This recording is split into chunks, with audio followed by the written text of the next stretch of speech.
integridad at kabuhayan pa rin? Hindi ko na mahal si Rex, hindi na ako mahal ni Rex. Hayaan niyo na kaming maghiwalay. Pinili mo ang kaligayahan mo nang pinakasalan mo si Rex. Ipagpatuloy mo yan habang nabubuhay pa ako. Ang gusto niyong mangyari, ipagpatuloy namin ang pagpapanggap na to.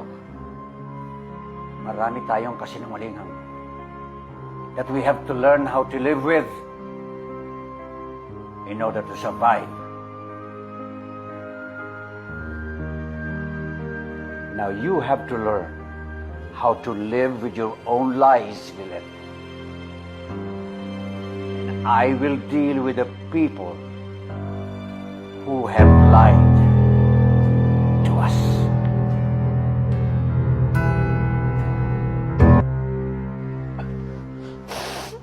Alina, okay ka lang? Anong gagawin mo kung ikaw yung nasa kinatatayuan ko?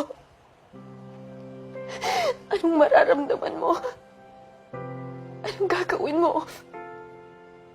Di sa sinaktan ako. Niloko.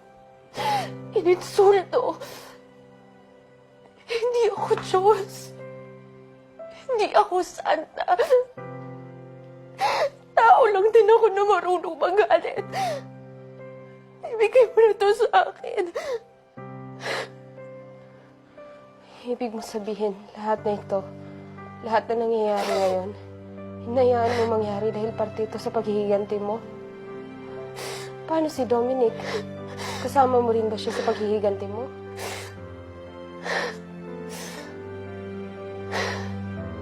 Mahal na mahal ko si Dominic, Lisa.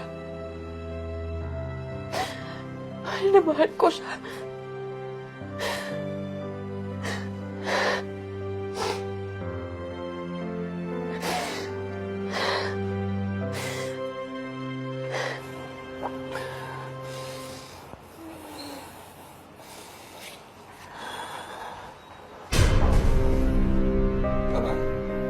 Walang hiya ka. Sinira mo anak ko. Pinakakuha mo na magandang buhay. Ay! Sisirain mo lang pala! Walang hiya ka! Sila dapat ito, Manik! Sila dapat ngayon! Walang hiya ka! Ito ba? Ito ba ang babaeng sanhi ng lahat ng kaguluhan dito?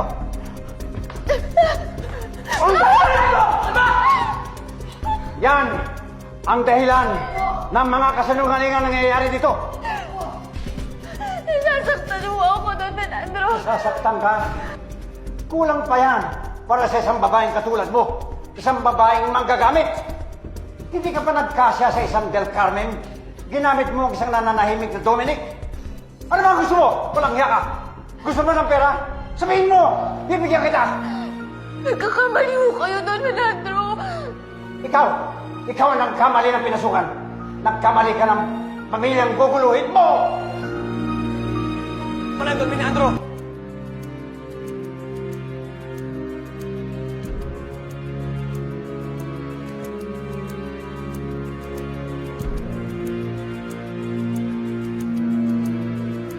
Panahon na para sabihin sa babaeng yan, sa mukha ng babaeng yan, na sumusobra ng kapal ng mukha niya. Ba't ako na sumusobra, Don Alejandro?